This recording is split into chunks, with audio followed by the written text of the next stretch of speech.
ওয়াইফের সাথে আমার গত 16 সালে পরিচয় হয়। পরে 17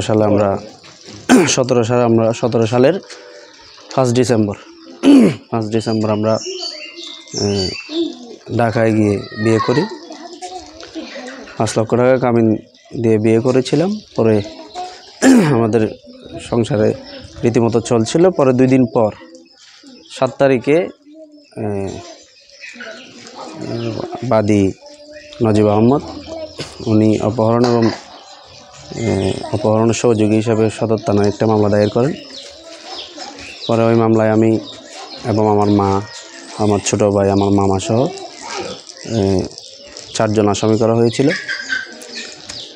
দীর্ঘ 8 মাস পর 2018 সালের আগস্টে আমি ঢাকা থেকে অ্যারেস্ট হই। অ্যারেস্ট হওয়ার পর আমরা বিভিন্ন মেয়াদে জেলে ছিলাম। আমি গত 18 সালের আগস্ট থেকে 19 আগস্ট পর্যন্ত জেল হাজতে ছিলাম। একই সাথে আমার মামা রাশেদ, উনিও 4 মাস জেল কাস্টডিতে ছিল, জামিনে বের হয়েছে। আমার মা ছিল 4 মাস, পরে আমার ছোটো ভাই ছিল 8 মাস।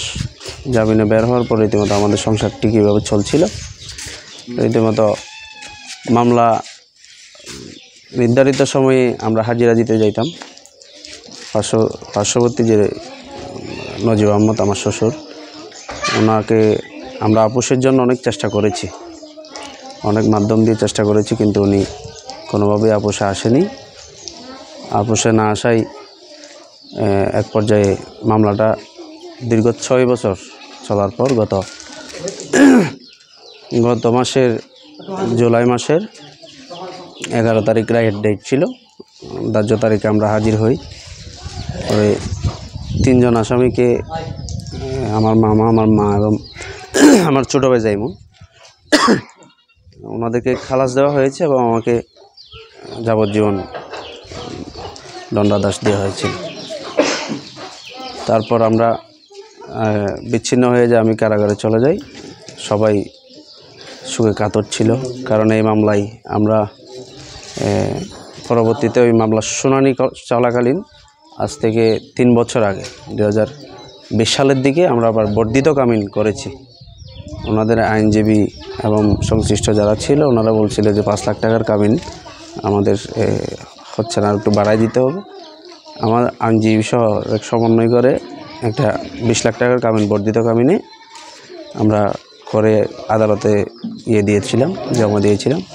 পরবর্তীতে এই রায় হওয়ার পর গত 11 তারিখে রায় হওয়ার পর মহামান্য হাইকোর্ট থেকে গত মাসের 23 তারিখ, এই মাসের আজকে কয় তারিখ,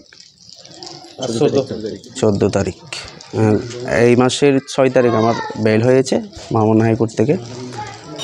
তারপর আজকে আমি কক্সবাজার কারাগার থেকে সকাল 11টার দিকে বের হয়েছি।